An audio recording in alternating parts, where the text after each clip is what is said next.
There's a lot of like media monitoring type tools out there where it's like 24/7, always on, where they'll basically have AI agents that find PR opportunities for you. So they'll be like finding thought leadership opportunities, stuff like that, and that's either reactively by looking at articles already coming out from similar publishers. You sit down and you do the calculations of the amount of compute time that you're going to be running these GPUs onto that task. Then the cost of the environmental impact is actually in favor of AI. Welcome to the podcast. I'm so happy to see you finally.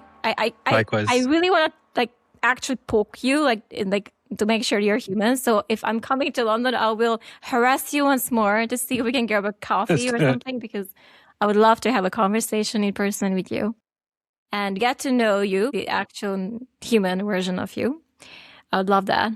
And so I'm glad you're here. Today, I have you to talk all things AI, and not just AI, but AI in PR and AI in terms of how people are implementing AI in companies. I know you have extensive experience around it as well. I will ask you for an introduction, if you don't mind, so that we can kind of put you into context for the listeners. And you can do it better than I. So yeah, all good. Thanks for having me on. So yeah, kind of a crazy, weird background in some ways. So I started my career making viral content at university with some friends at school. We did like these lighthearted pranks, nothing like the kind of like douchebaggy pranks that you see these days. We got on Good Morning America. We went kind of viral with it. And then I left uni and then moved straight to Los Angeles without even visiting, just because my sister was there. And then, ended up living there for a few years. Built a career in kind of like creating PR stunts and like viral campaigns for brands, stuff like that. And then I ended up launching and setting my first agency, which was Social IQ. It was a PR and growth marketing agency. And then after that, co-founded an influencer marketing agency called Violet. And then dabbled a little bit in crypto, which I think most people, especially in the LA scene, have done. And then moved back to London during COVID. And more recently, I just finished leading AI innovation at the UK's largest edtech, which is Twinkle. And I left that a couple months ago to now launch my own startup, which is Big Ears, which basically helps you, effectively has agents that help you kind of discover different market opportunities and then help you kind of act on them, whether it's for PR or product innovation, that sort of stuff. I love all of that. And in this conversation, the first question that I have for you is around AI agents, because you did mention AI agents. And let me tell you, everyone is talking about them, but I think a few people actually know what they are and what they do. So can you explain to the listeners and myself? I'm a virgin in this. My client talks about it all the time, and I'm nodding and okay, I have yet to Google and look into that. So can you explain to us a 5-year-old, because we need to know. Yeah, all good. Yeah, it's definitely the way of the future. So in simple terms, agents are AI systems that can actually take actions for you and then to do things for you. So normally when we talk about using AI, we talk about things like talking to ChatGPT, and it's a very kind of one-dimensional, one-off jobs and asking questions. But really you can have AI systems kind of go and control your computer and actually do whole things for you. So that can be things like controlling your computer to do full end-to-end research tasks, or designing things for you, or even just kind of your admin stuff and bookkeeping things, stuff like that. So I'll give you an example actually that I set up for Big Ears. So we have a sales agent. And so that agent basically goes out, figures out where your leads are, finds the leads for you, searches the leads, enriches their information, then writes these hyper-personalized emails for them, and then actually sends the emails, tracks the emails output, figures out what did good and what did bad to then kind of improve itself recursively. And so agents are basically these AI systems that can handle entire workflows for you, not just automating one part that you might do with a Zapier or something like that. It's really about being able to take a completely unstructured task, or a task with some structure but that requires unstructured activity around it, to then basically perform the entire task for you. So yeah, it's a pretty wild place we're in with this tech right now, where you can have that. I love that. And it's kind of crazy that you just said so casual, by the way, that's what we do. Basically with research, the leads, and then it would reach out with hyper personalized emails, and it would send those emails out and just like basically create performance on what worked and what didn't work. Is it possible that I'm already receiving these emails from people? 100%. Yeah. And sometimes it's really obvious. Like you go on LinkedIn. I don't know if you get this much, but I get loads of really like actually I'll try not to swear, BSC like messages and stuff like that, where like it's obviously a cold message trying to pretend like they actually care about what you're doing in your life and stuff like that. But like all it is an LLM's picked up some details on like what you're doing, and it's trying to force its way to pretend like it's actually done some research on you. So you definitely will be getting a lot of those emails. There's loads of spam going out these days with people just kind of like using these sorts of outbound agents.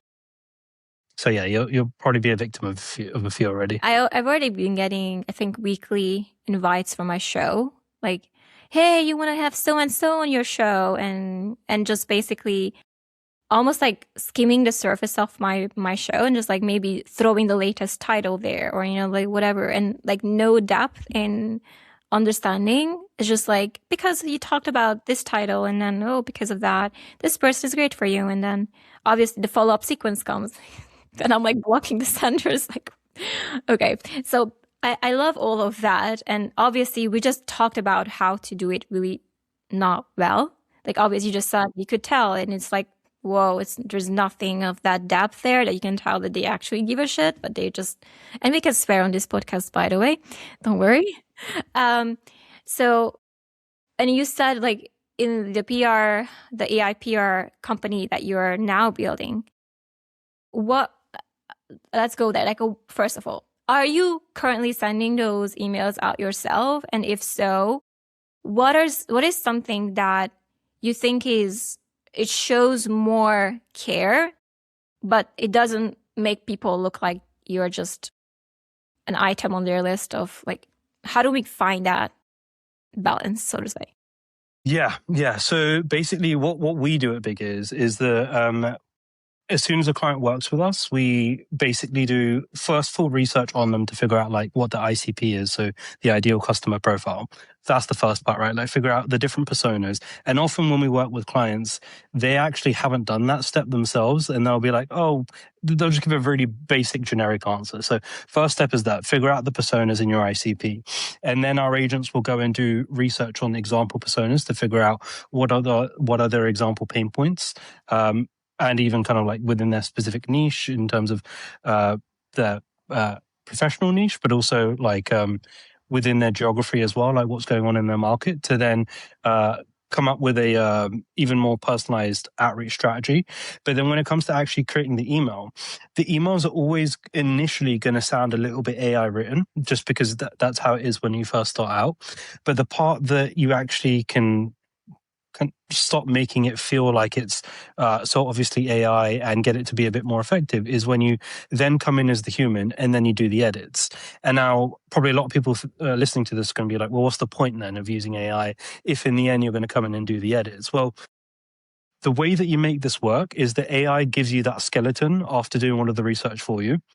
And then when you come and edit it, a good agentic system like ours at Big will basically then be able to learn from all of the edits that you make over time, so that the future ones sound more and more how you actually sound. Because right now the problem is that people do the first part, right? They just set it up and then send blast and then things go. But the way it really works is when you're able to give AI actual examples of how you sound as a human. And you can also do that by giving it like previous historical examples, all that sort of stuff. And so that's where you get the real kind of uniqueness out of that outreach.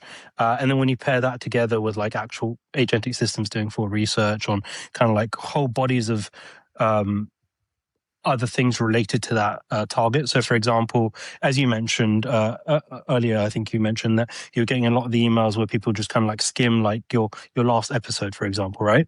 A good agentic system will do a full deep dive into your career to genuinely understand what's interesting to you, not just kind of like the last part.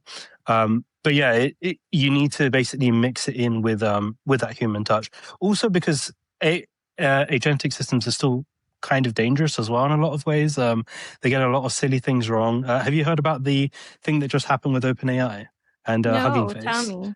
Oh, it's terrifying. So, OpenAI. First, I'll give some background on Hugging Face. So, Hugging Face is a website where basically you can put in like AI tools, and you kind of like will test different AI models on this thing called Hugging Face. So, OpenAI, the makers of ChatGPT, were testing out one of their new models, and they put it on Hugging Face. On Hugging Face, there are lots of like tests that you can give to your AI to like have be able to compare them on benchmarks. So there's like humanity's last exam is one, and there's lots of other different benchmarks from which you can compare LLMs. And so OpenAI used Hugging Face for that. And on their newest model, which hasn't been given a name yet, they put the model in this training arena, and they told it, your only objective is to score the highest possible mark on this exam.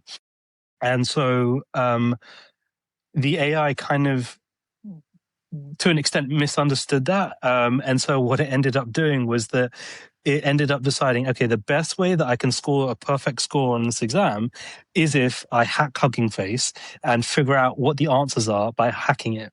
And so literally the model, this happened last week, by the way. So it's like right now the big buzz in the AI space, where this OpenAI model first somehow gave itself access to the internet. And so it didn't have access to the internet, managed a way to hack itself access, managed then to go on the internet and then steal credential information of like admin accounts for Hugging Face, managed to then get into the back end of Hugging Face to find the answers, to then give itself the answers. And so that's a really good example of kind of like how agents can like misunderstand things. Although in this case, you could argue that maybe it didn't misunderstand. Like its goal was to do that, but obviously the creator's goal, or rather the OpenAI's goal, wasn't to do that. And so these agents can kind of like go off the rails quite a bit. So that's also worth considering if you're going to use them. And so when it comes to creating one, like in terms of, I know you have your own develop in within your company, but how does one create an agent? Yeah, you can create really simple agents really easily. So for any of this stuff, you don't need to know how to code or anything like that. It will all happen as a result of just prompting. And so there's different levels of agents. The most basic agents are the ones where you kind of put together a task for it in the form of a prompt, and then you ask it to do it, and you can schedule that task. In terms of how you actually do that, though, there's two ways that I'd recommend if you're a beginner just wanting to play around with this stuff. The first is using Codex, which is an app by ChatGPT. And the second is by using Claude Cowork, which is made by Anthropic, which is the maker of Claude. And with both of those, the way that you would make your agent is really simple. It's just you have your prompt, you would give your agent within either of those two systems access to other like plugins and tools. So like whether using Drive or Gmail or Sheets or Superbase, whatever.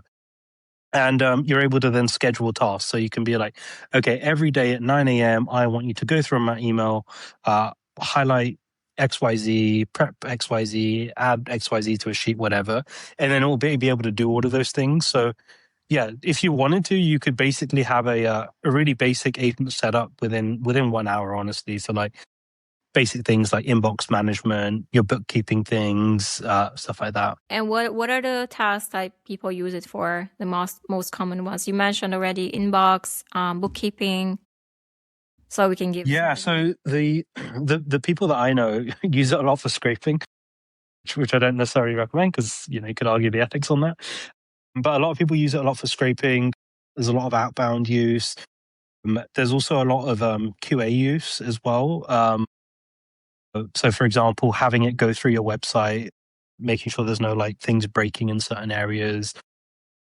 Also, even like competitive intelligence as well. There's honestly just so many use cases. The limitations, though, that I would say are that you need to consider kind of like token use in all of these. But really, anything that you can do digitally, an agent can do. Like I even used an agent to prepare for this podcast quite a bit. So yeah, the world's your oyster with agents. Yeah, so you sent me that PDF briefing topic thing. Yeah, that's not actually what I meant. Although I did that as well. Yeah, I'm full of anxiety, so I like to be prepared as much as possible. I am full of anxiety and I don't prepare so much. Oh, okay. Hey, you live dangerously. But yeah, I'll give you an example. So like how I use that. So for the listeners, I sent Dominika a list of things that I thought would be like cool topics to talk about. But I was also like, okay, I haven't done a podcast in a long time. I know that I have a habit of kind of droning on quite a bit. So I basically took that podcast PDF rather, gave it to Claude in what's called a project. So in Claude, you can create projects, and projects are like for specific things that you're working on. And I gave it a prompt, something along the lines of, I want you to role play as Dominika and, walk me through some of these questions. And it gave me like feedback on everything. It was like, James, you're talking way too much. You're going down these rabbit holes. And now saying it, I realize I'm already doing the thing that it was going to coach me on. But yeah. Okay, but it's funny because I'm so unpredictable. I don't know if AI can map that because I literally just like, I like that. Let's go there. So I'm moved by my own curiosity. And that's so random that I don't think I can even predict that. Can I? Yeah, no. Well, if I really wanted to, the best way that I could do that would be to download transcripts of every one of your podcasts, stick it in, and then be like, based off of that, model Dominika and kind of how she handles conversations and flows, which is pretty weird. I won't go fully down that. You can even create that, AI version of me and as if we are having a conversation and, model me. But you know what? I have a podcast I'm going to be guesting next week. And we did do some sort of a prep call. So first of all, the whole idea happened because I went over a friend who just started a podcast and we had 3 hours of conversation in which like, whoa, we have so much to talk about. And he was like, come to my podcast. Like, let's do this in front of people. And then we kind of have like the outlines of the topics we're going to cover. But he was like, let's do a prep call. So he's just like almost as if he's interviewing me, like 30 minutes prep call. And like, okay, I think we got this. So I'm like, cool. But personally, the way I like to prep, I don't know if that's prepping, but especially like we have the topics and I have I'm thinking out loud. So I can think out loud and just have a coherent way of thinking about something that is across time going to be a coherent way of thinking about something. So long as my thinking is sound and I know why I say, like to me, that just, I know like that was a thinking. So I learned that, then I learned this. And so I have coherence. You can throw me into any situation. My answer will be somewhat the same because the core is the same. So that could be adjustments depending on the situation or the person I'm talking to. I can adjust to calibrate towards the person so the examples are more real and like touchable to them, their situation. But it's like, so long as my thinking is clear about a topic, there isn't so much you can ask me that I wouldn't be able to answer because I thought about it before. Not so much because I practice. I don't know if that helps, but just thinking out loud and like having quality thinking time is what helps me have clarity. No, yeah, likewise, yeah. My prep with Claude was Claude just telling me off a lot, which kind of threw me off. It was basically like effectively just saying talk less, which is ironic because it's for a podcast. So yeah, I don't know how helpful it was, but I mean, it's good with anxiety and stuff. So like, if I was a kid and I had like extreme social anxiety and stuff like that, I can see things like this being super helpful. I mean, even like, if people are like, when you're on one side of the spectrum where it's like hard for you to kind of communicate with people and kind of like articulate yourself, I think tools like this can actually be really, really helpful. But then also you've got kids just making relationships with these AI agents, which is terrifying. So it's a slippery slope for sure. Yeah, for sure. I want to go back to our topic before we drift off, but I love that small segue because I also think that we give a realistic application of how we can prep for an interview. Like we are not just giving an actual example of how can that process look like. But you also said something in your awesome prep document, which caught my eyes, which was the fact that you were training people, like actual in within companies, in terms of how do they adopt AI? And you have also mentioned that there was some resistance around it. I'm curious to hear more of that and just having you explain to what was the context there, what happened, and in terms of how you overcame that resistance. Yeah, for sure. So, just for context, so I've done trainings for like enterprises, nonprofits, all sorts of stuff, and you typically get quite a big spectrum of like types of resistance to AI, and it's always for different reasons. So, some people hate AI just because of like its environmental impact. Others don't like it because it's stolen everyone's creative work, and it's going to have like economic concerns, and it has like Environmental impact meaning. meaning, so for example, just the amount of electricity that AI uses, water that it uses, and also just its footprint as well. Like I know 2 years ago, OpenAI announced that it was creating like data centers the size of Monaco, and that was 2 years ago. So like now there's way more. So like the environmental impact alone can be so much. And then there's, how it stole every bit of creative work that's out there. And then how it stands to kind of like potentially ruin society in terms of economic impact and their own personal job security. So there's always many, many different reasons why you're going to have resistance in implementing AI in your organization. And then you've also got the people that have used AI, maybe when it first came out, and they're just like, what is this nonsense? Like it makes up links, it makes up stuff, it's total rubbish. And they haven't really come back to it since. And so they've got this bad taste in their mouth.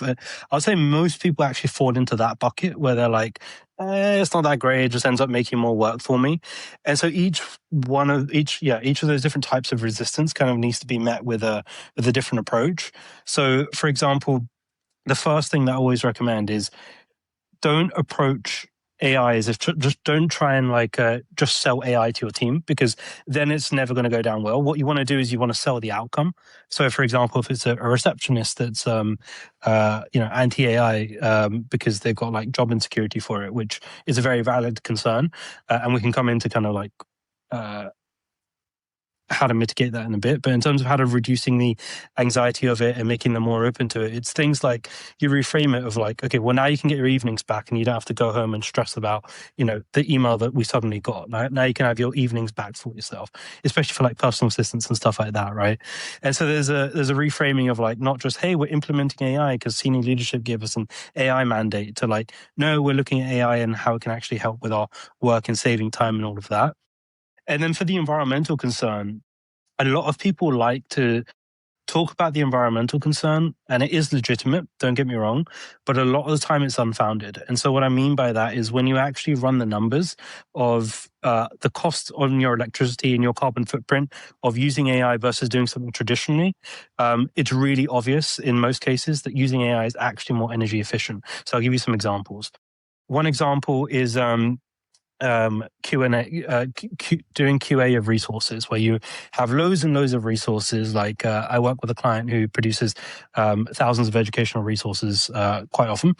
And so with them, you would need somebody to firstly come into work with their car, sit at their laptop, have their laptop on all day, and taking many, many days, if not sometimes weeks, to go through the same stuff, doing car journeys back and forth all the time. So if you actually sit down and you do the calculations of the amount of compute time that you're going to be running these GPUs on to do that task, compared to the amount of actual time that you're spending on it with AI, then the cost of the environmental impact is actually in favor of AI. Similarly, also, like, a lot of people talk about, well, you create an AI image and it uses half a bottle of water to cool it down, plus electricity. Again, really valid because it is true, but also you could turn it on its head as well and be like, okay, if I film the same scenes with humans, well, the human needs to drive in. We need to have everyone come to the studio. We need AC for everyone. Sound editing needs to happen, et cetera, et cetera. You add all of these things up, and eventually you see that it not always is going to be the case where it's more environmentally efficient to not use AI. So that's one of the ways in which you can address it, but you need to actually run the calculations, and AI can help you run those calculations. You just got to hope that it's not super biased. But staying with the environmental concern, sometimes that's not enough for people. They're like, okay, but then the other concern is that they just don't want to support these kind of like big data centers, which is again really valid. Just to kind of devil's advocate for that point, you've got all these data centers that literally soak up all the water from the land because they need to use it to cool them down, and the land around that is usually really badly affected. Like if it's farming land, it becomes arid, and all of these things. So they are legitimate concerns, and I myself am concerned about it as well. But yeah, just on this note of kind of like, is it how to reduce your own environmental impact?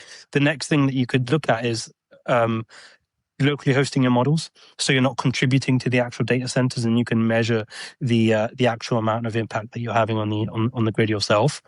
So there's lots of things that you can do there as well, and then there's just smaller basic things like teaching your teams how to work with AI in an efficient way. And so what I mean by that is sometimes you see people go to AI. And they might have a simple question, and the AI will give you like a page worth of response when all you need is like 2 lines, right? And so then it comes down to giving your team training on prompt engineering. Basic things like, just tell the AI to answer you in a sentence if you don't need a whole page. So there's a lot of things that you can do to like mitigate all these different types of concerns. And then, of course, you also have the people that are actually going to actively sabotage your AI implementation. I've had this happen a lot, to be honest with you, where they actively are trying to make it not work. And that comes out of job insecurity. And you really have to put yourself in the shoes of the other person, because most often than not, you might end up actually empathizing with them and agreeing that you would kind of do the same thing if you were protecting your job. And that then brings on the kind of more important questions about, okay, how can this actually lead to them still being employed, but you also can upskilling them? And so, yeah, it depends what type of AI implementation you're doing. But for example, if you're setting up a phone agent, which kind of nullifies a big part of the receptionist job, for example, then it's about upskilling that receptionist or whoever's taking those like inbound calls to set up appointments and stuff, to see how you could, upgrade their actual working skills, but also get them to kind of use these tools more efficiently and improve their employment further. It's really difficult though. So I do have to kind of caveat with that. And then just on the last part on this, it's the people that have used AI, right, a couple of years ago, didn't have that good experience. With a lot of them, which is most people, it's about doing retraining sessions on kind of like the new stuff that's come out, especially in the last 6 months. The difference in output quality of these AIs has been wild. So I do a lot of workshops with nonprofits, and I had a grant writer in one of my workshops. He was like, "Okay, I've used AI to help me try and find new grants that we can apply to." But then when I used it, it just made up stuff. And so in that session, what I did was I showed them how to use deep research. For those that don't know, on Gemini, Claude, ChatGPT, Copilot, all of them, there's a function called deep research where sometimes when you talk with AI, you just want a quick answer, but other times you want it to really go out and like look at hundreds of sources and then compile this like really detailed evidence-backed report. And so in those cases, you want to use something called deep research, which, by the way, you can get on the free versions of all of these as well. And so what I did was I showed the person who was a grant writer for the nonprofit that, hey, you can now use deep research and you'll get all of this evidence-backed stuff, and the hallucination levels are almost zero. And yeah, that really helps. So it's a case of looking at why they're resisting, and then you can kind of specifically approach it in those ways. But yeah, it's a slippery slope It's in a hard lot of ways. yeah, I know. And thanks for sharing all of that. It's hard to talk conceptually about something that is so specific to certain industries and situations. Like that's what you're trying to do. You're trying to talk in broad terms when in day to day, for them, it's a different issue. Like, and I'm going to go and give my own personal example for a client, because they have a voice agent AI solution for doctors. And this basically is responding phone calls, and it's trained to respond as they know the insurance they accept, like what are the treatments that they offer. So the most basic questions that patients would ask before they book it, or the appointment link, they want to have the appointment link. So it would be trained to answer those questions. And obviously we call it AI receptionist, and the same kind of issue then arises. So their existing receptionist can resist that and say, well, now we're going to deploy this. And what about me? Like if that thing is going to answer the phone calls, like what am I going to do? And so in that scenario, it has become either the first line of defense. Like, so for example, it could be that you are occupied with a patient, you're missing the calls, or like out of office hours or weekends, like when you're not working. So there is something that's covering your practice 24/7. It could be a use case of that. But also it could have been just, hey, like how about your receptionist is doing insurance refusal works, or like things that require almost like more, like it has more added value to what they can do inside of your company or practice, rather than occupying with tasks that can be now automated, and that frees time to almost like high value tasks. Yeah, exactly. I've got a good example actually. So there was a CX team, so customer service, customer experience team, and they did loads of surveys for their customers. And they wanted me to basically see how AI could help them out. And initially, the team wasn't happy with engaging with me because everyone's a little bit scared of the AI person. And so we worked together, realized that they were spending a wild amount of time just doing like translations, stuff like that. And they would get all these customer survey responses. And they would never have the time to go through the verbatim. So like the free text responses that people would leave. And so what we did was we showed them themselves how they can build systems where basically we could have AI kind of go through all the verbatim and then give them analysis and stuff like that. And so their jobs went from being mostly in surveys and translating them and doing like some basic 1 to 5 Likert responses analysis, where it's like, 90% of people give a 5 rating and whatever. You can't really do much with that.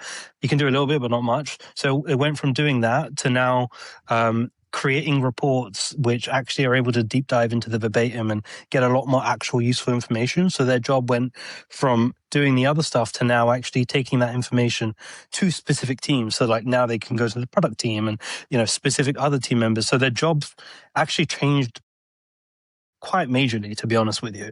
And luckily they've enjoyed doing that. There'll be some people that will be like, no, I don't want to do that. I enjoyed my job of doing the other stuff. But yeah, that example is a really good example because it shows how AI is actually kind of like allowing you to enter this new higher level of work, which just previously before wasn't possible without AI. So yeah, as you said, it's hard to give like these general statements. You have to get like really specific into specific instances. Yeah, and now I think people can conceptualize, they can understand it better than if we just like broad terms, like, like it can help you. So I think both of those examples help people understand and be like, yeah, actually there are tasks that you're doing that are brainless, repetitive stuff, and you could use your talents in things that require more of a human touch, versus you just doing repetitive stuff. And I believe that there are people who actually love it. Like I have a friend who loves numbers. He just loves to look at statistics. And that's like,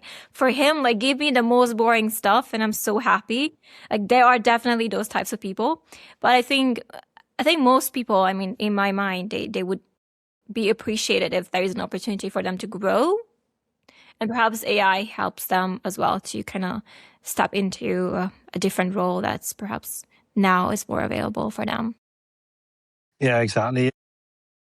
It's interesting because I know a lot of people as well, especially on the QA side, where they're like, they enjoy the, for lack of a better word, drone work. Like they enjoy it because they just get to turn their brain off, get paid to do like some stuff, and they can go and live their lives like outside of work and kind of apply their brain outside of work.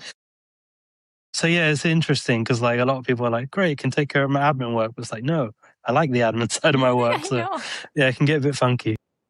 I have a question that is not so related to the AI itself, but I wonder, how do you get into rooms in which you are the AI guy? Like, how does it happen for you? So in terms of like how I work with clients. Yes.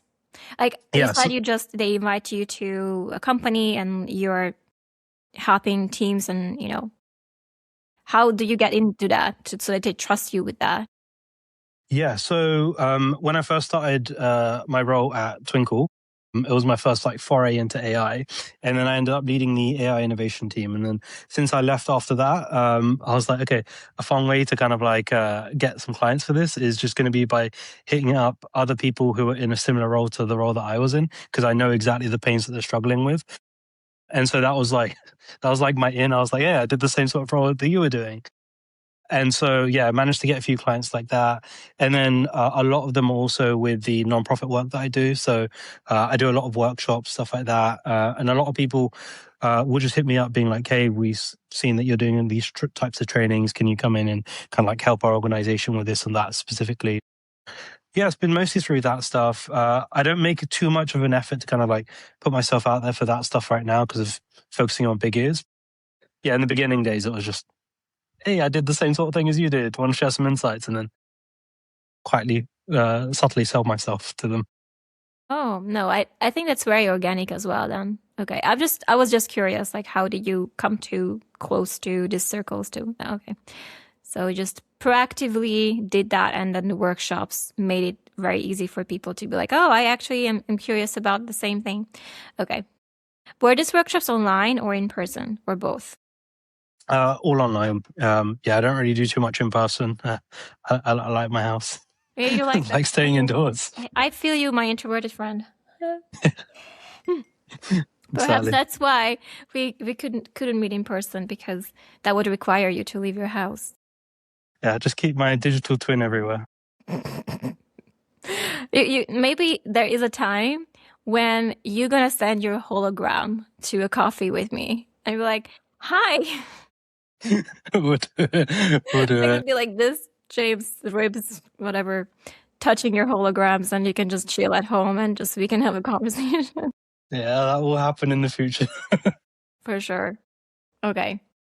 So when it comes to resistance, what you were kind of essentially saying is that there's just ways for you to help reframe what is that for them, empathize with them, but also focus on more the outcomes, like how things are easier or better or more efficient, so that that helps them come around of that resistance. Is that what you were saying?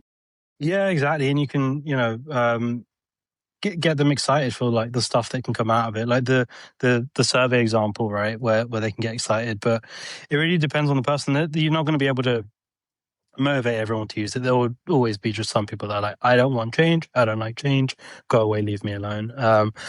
And yeah, with those ones you can't really do too much, but there are a lot of options out there still for most people. I want to venture a little bit around PR, because we did kind of touched on that at the beginning of the episode, and just you talking about the personalized outreach emails, and kind of talked about that. But I also know that with the company that you are building now, there's much more than just outreach. And just wanting to understand what are the tools that AI is now providing, especially for PR professionals. And if you could talk a little bit about that, that would be lovely. Yeah, no, 100%. So there's a lot of like media monitoring type tools out there where it's like 24/7, always on, where they'll basically have AI agents that find PR opportunities for you. So they'll be like finding thought leadership opportunities, stuff like that, and that's either reactively by looking at articles already coming out from similar publishers and then being like, oh hey, here's like this insight that I can add to this article or a contrarian viewpoint, stuff like that. But then you've also got other types of AI agents that are more proactive, where they'll be like, okay, we're not going to look at what's already happening in the news. Instead, we're going to look at what the organization has in terms of assets. So like what unique insights and data could the organization have? And so our agents, we give them the data that the organization has, but we also go a step further, where we get the agents to proactively think, what insights could the organization have that they don't yet have? Because most of the time companies don't have that stuff ready to go. Like they don't have the surveys and the case studies and stuff like that. So the other side of the agents are the ones that are like, hey, you should have these insights. Can we talk to your product managers or whatever to get this stuff, to then create these opportunities for you? So it's a mixture of like these reactive PR agents and then these proactive PR agents. And then, yeah, it can go a lot deeper as well, like into how you use this always on market intelligence to then feed your product innovation as well, and like all of these other things. But yeah. When it comes to insights, because I want to kind of go back to where is the value from a perspective of a publication. Let's assume Forbes. I'm going to give you that example because everyone kind of knows it. So when it comes to Forbes, can you walk me through a process of what those insights mean? Like do I like is there value for the value is in something that they don't possess, right? So if you can give them an insight that they don't have, then they're like, oh, actually that could be a valuable article for us to publish. Or how does it look like, just for the beginners who don't understand? Yeah, so for any publisher, right, it's about traffic to their site ultimately. And so the way that they'll get traffic to their site is by getting interesting article pieces that will drive that traffic either organically, in the sense of somebody reads the article, shares it with someone else, or it's written by someone and maybe that person interviews an influencer and then we were getting that influencer to share the article, it's driving some traffic. Or the more modern version, which is you're writing content that gets cited by LLMs that can then drive traffic to you. So for the publishers, the main thing is either it's interesting articles that can get that organic distribution, or articles that will get the citation. And the articles that will get the citations are the ones that will hold usually very niche specific insights. Right now, a lot of the citations, you'll see a lot of people talking about GEO, which is Generative Engine Optimization, which is kind of like the art of getting AIs to kind of like, well, yeah, cite you in the answers so that you get traffic. Yeah, so right now it happens to be the case that most citations are being taken from like listicle sites, listicle articles and comparison articles like buyer guides, stuff like that, versus like 6 months ago, maybe a little bit more, it was the case that if you asked AI a question, it would like look for a press release and then it would quote that. Or it was a really heavy reliance on Reddit, which there kind of still is a little bit. And so for publishers right now, yeah, it's the whole listicle stuff, but it's changing a lot. What was your question? Did I answer it, actually? I might have diverged. No, so I was asking like the process of like how the insights become valuable for a publication, but I think you kind of did that. You said either it's niche specific, like there is some sort of value in that, or it gets like citation through AI. And I'm curious about it as well. Yeah, the citation stuff is pretty dangerous and scary as well, because it's so easy to manipulate. And so you'll see, actually, there's already quite a lot of fake publications being created. There's fake journalists, there's fake studies, fake influencers. There's everything fake now, to be honest with you. It's already happened, and there already are successfully gaming the system where you can create even like a Substack post as like a comparison guide, and you just basically include yourself within listicles, and then you start ranking on these LLMs. And so it is kind of a scary space now, where like nothing online is hard to know what's really truly written by an actual legitimate publication and what's just written to like fool an LLM. And then you've also got like the other side of it, which is how are publications using AI, which is really interesting, because a lot of most journalists hate AI, rightly so. The ones that do use it are using it for like kind of helping them with their research. But the interesting use cases I've seen are journalists that are using AI to identify what conversations aren't being had. So they'll use like always on monitoring services to see, okay, everyone's always talking about this. And then the AI helps to spot gaps that they could talk about. But yeah, it is the Wild West right now in terms of kind of like GEO and publishers and all of that. You know what came to mind, and I'm curious about this, but you kind of answered it in the most negative way possible. But okay, so what about, and I think this is more of an intentional approach rather than the how can I manipulate my perception and like all of that. But you said that knowing that AI is like, and people use it to AI, sometimes they look people up. Like you can ask, hey, tell me about James, like, and just, the big ears or, so people look you up on AI. Like that's a thing now, especially if you are a public persona or you have a business, like that's a thing now.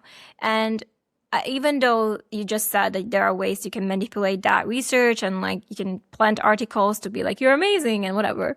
But what are some of the more ethical ways that you can do that? And I'm curious to see like, what are the platforms that ChatGPT or other LLM is using to kind of source their information so that we can be more intentional around publishing there more of our stuff, not to scam anyone, but to make sure that we are present in the AI searches as well. Yeah, the ethical way to do it is with earned media, which is basically when you get like a publication to get a publication to basically talk about you, whether that's by like you pitching yourself to them and stuff like that, where it's getting a real journalist to talk about you. Or a real influencer or real entity to talk about you. In terms of what the AI is going to pick up on, it's going to pick up on the earned media from the publications. So like, for example, if a Business Insider interviews me or something like that. But it will also use a lot of Reddit, significant amount of Reddit, even Reddit posts that are like many years old, it will pick up on. So one of the services that we run on Big is GEO services. And so we've run at this point hundreds and hundreds of tests to like look at what's actually being cited.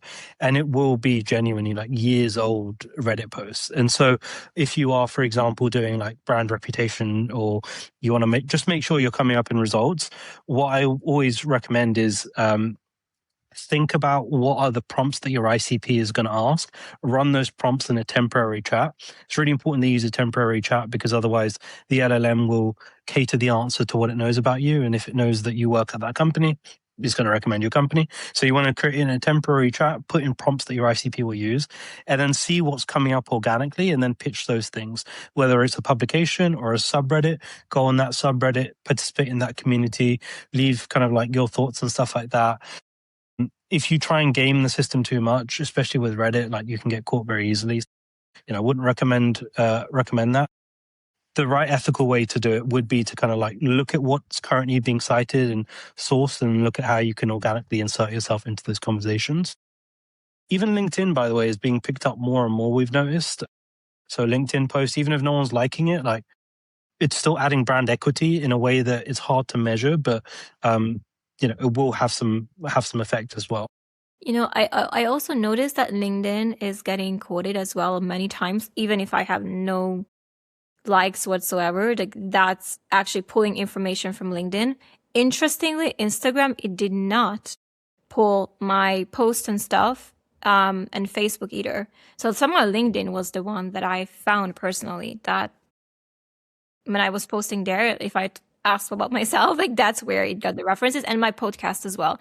So all the podcast episodes, the transcripts and the topics, because it can give a general image of what are you talking about, like what are even my website. I think my website, my podcast, and LinkedIn. Like these are the personally that I've seen LLMs citing and to have a coherent picture and trying to explain like who you are. So it will change per LLM as well. Like Gemini, Google's one, more readily picks up on YouTube because it's part of the Google ecosystem. So it also varies a lot based on that. Like Perplexity's generally the most diverse in terms of sources.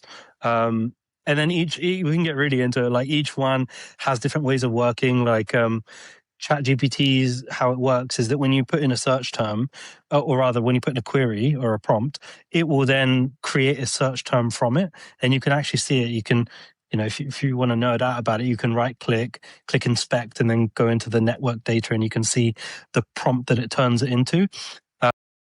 The search query it turns your prompt into. And then it basically then takes that search query and then searches that through different providers. So like most typically ChatGPT is using Bing search.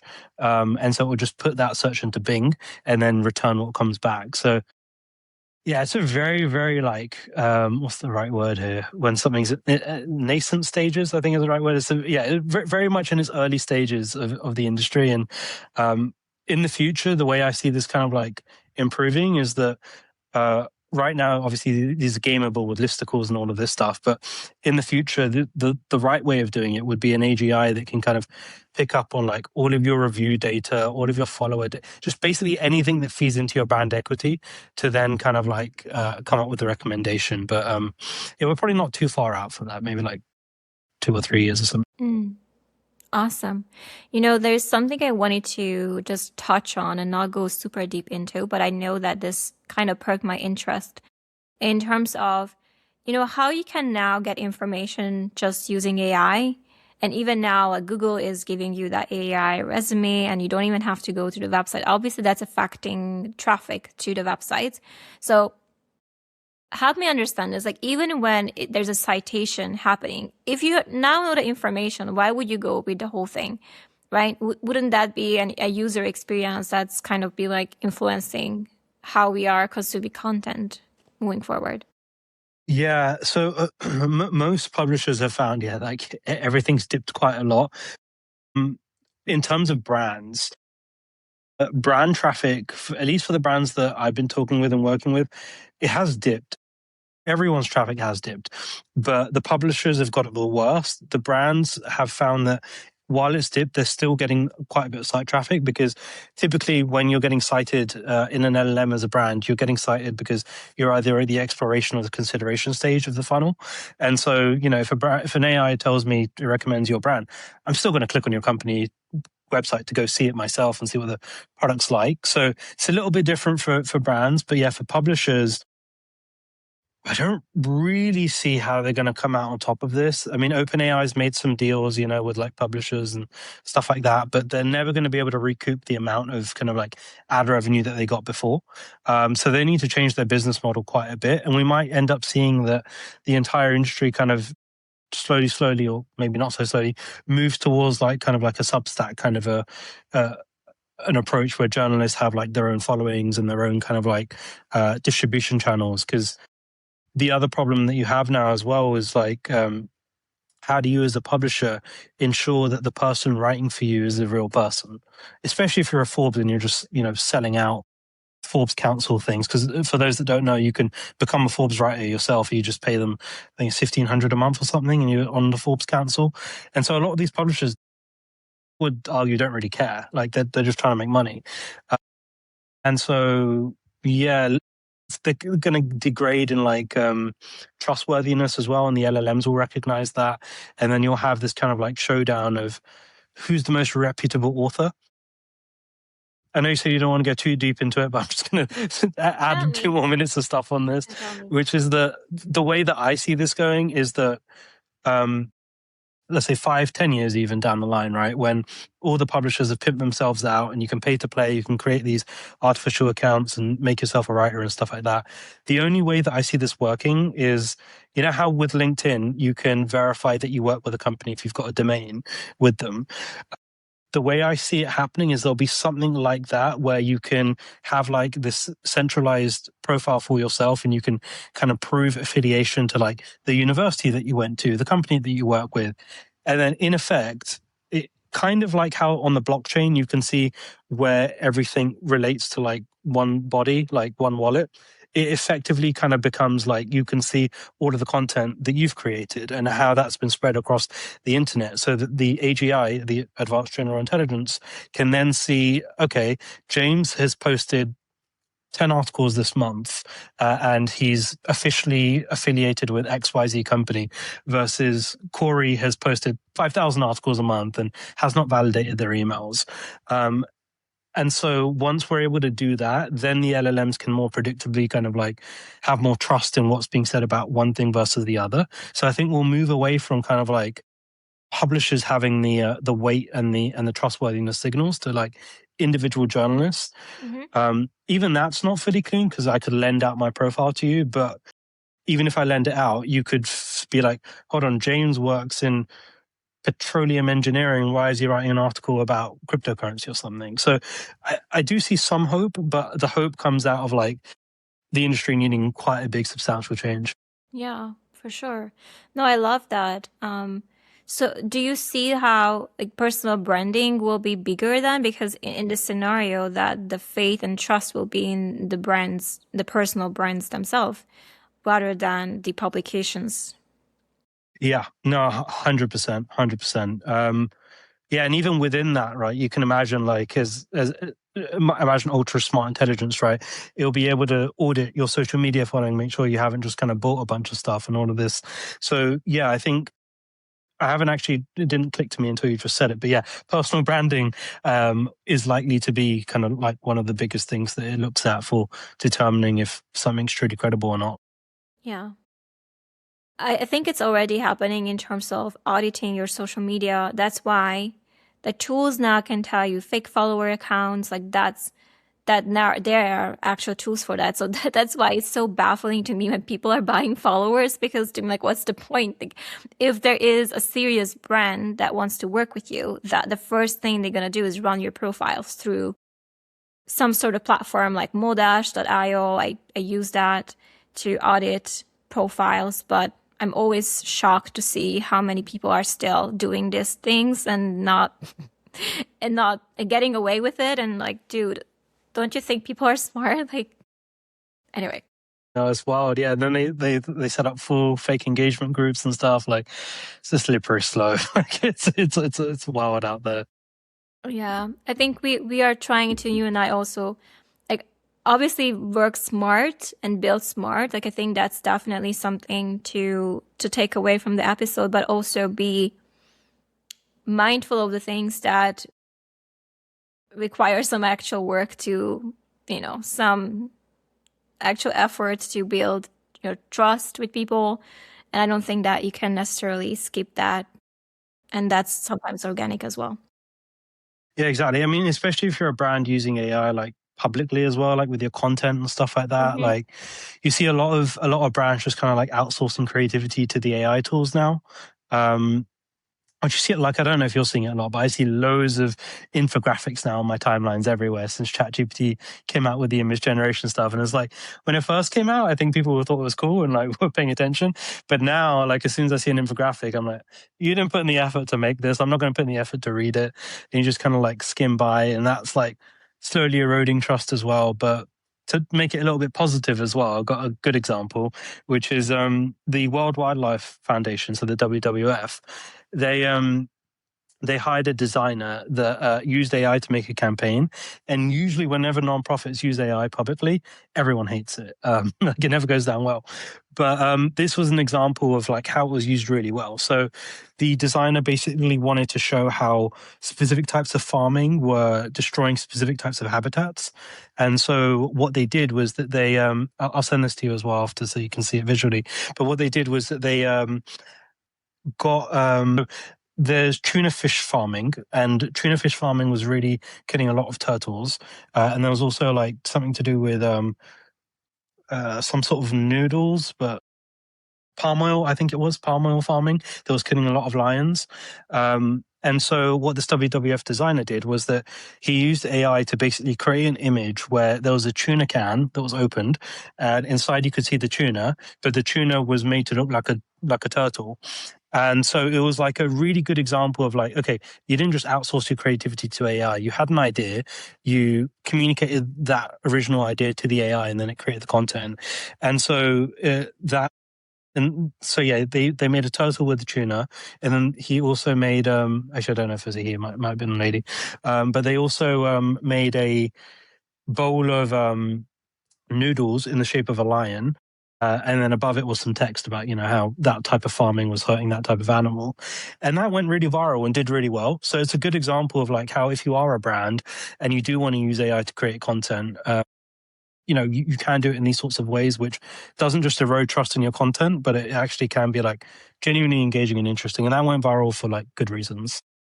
I love those. I have to see them myself so I can just actually, but I will put that into the episode as well. We can edit that post as well so listeners watching on YouTube can see.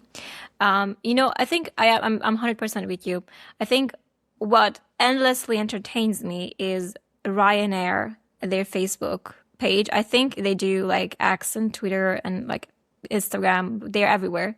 But they're also using AI to kind of like their whole marketing is they're leaning into like everything. The fact that you have no window when you're buying your seed, or the fact that you are, you should be charged if you are wearing jeans, or we're gonna charge you if you're clapping for the pilot after landing. And like, now with the whole door incident that happened, like I'm pretty sure they're gonna come up with something, but they also use their graphics with AI to make it more funny. So it becomes this whole thing where there's someone creative using AI to just make the whole brand just funny and engaging and fun.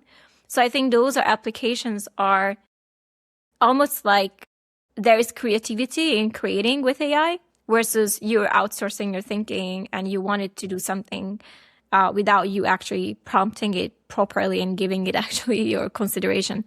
The same goes to content as well.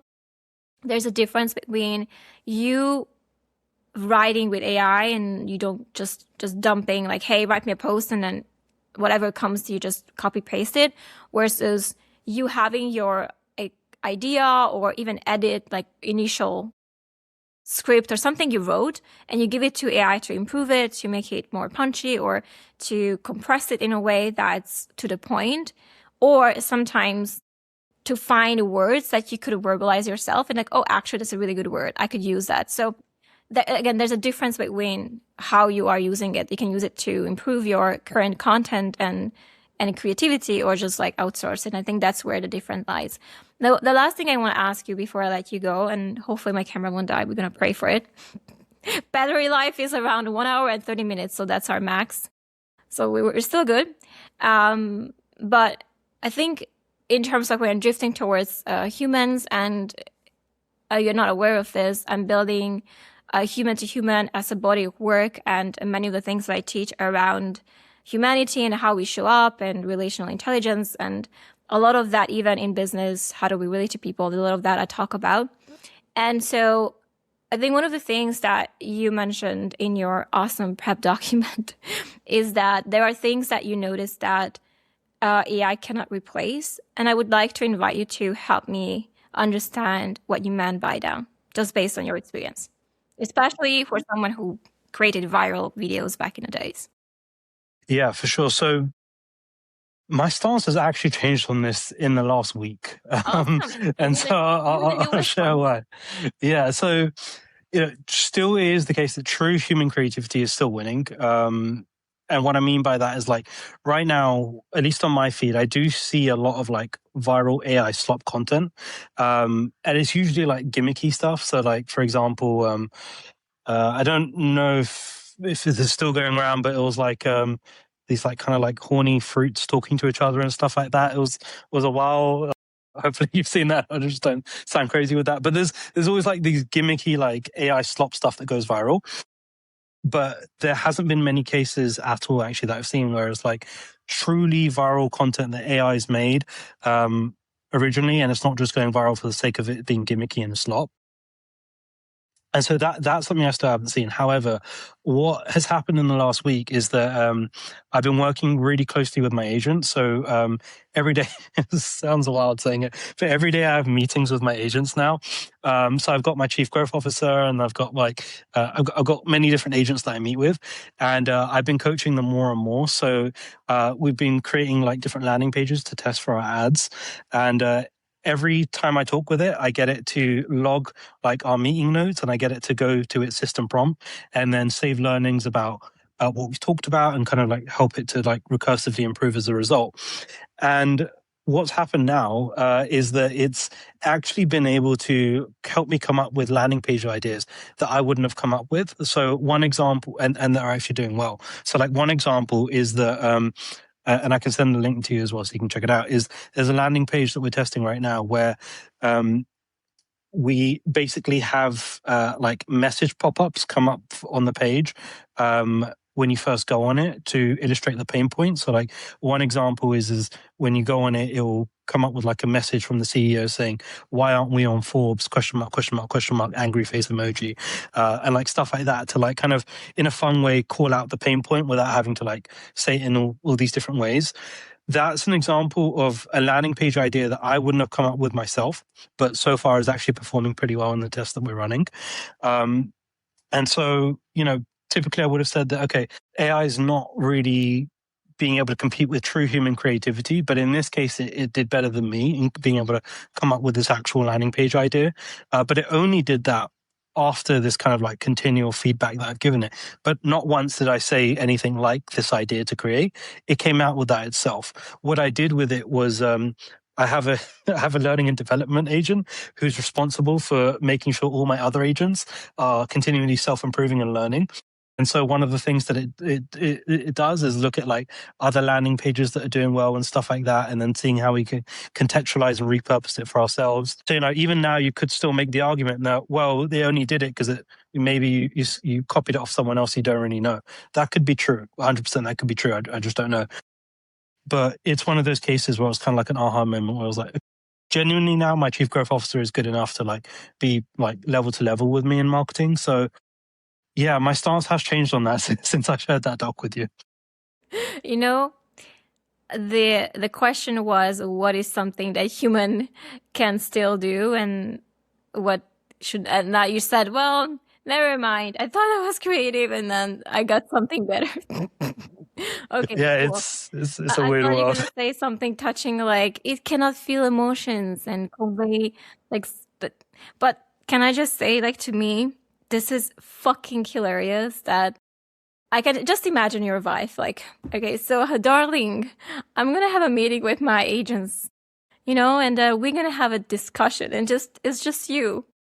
And yeah. No, I do it a lot. Like when I'm walking my dog, I literally would just have meetings with my agents, and they'll walk me through like what I need to pay attention to, and they'll be like, "All right, change this, change that," and then like they just do it. It is weird, but it's pretty great. And you know what? Someone like he was like, we're having a blast. Like, they have sense of humor. They're fun. I don't know if they do, or they're just straight to the point. I haven't given them personalities yet, but it's been on my mind that I want to. Like for one of them, I told them like, whenever you give me the daily updates, give me a GIF. The only GIF that it ever sends is the one of there's a dog and a cartoon dog sitting down on like a chair being like, this is fine, and everything's burning around it.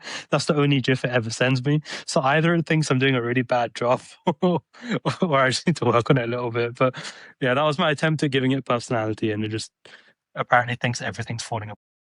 Oh, I love that for you. It's like you created your own little world, and yeah, it's tragic, but it's good and helpful at the same time. But you know what? I think it's very authentic as well, because you are creating a company. It's called Big Ears, and you are deep into the AI stuff. So you better be embodying it to the core, Yeah, even if it's like getting weird and whatever. Exactly. So in terms of Big Ears, and in terms of what are the things that people can work with you, and what calibers, and can you help the listeners orient themselves a little bit before we wrap up?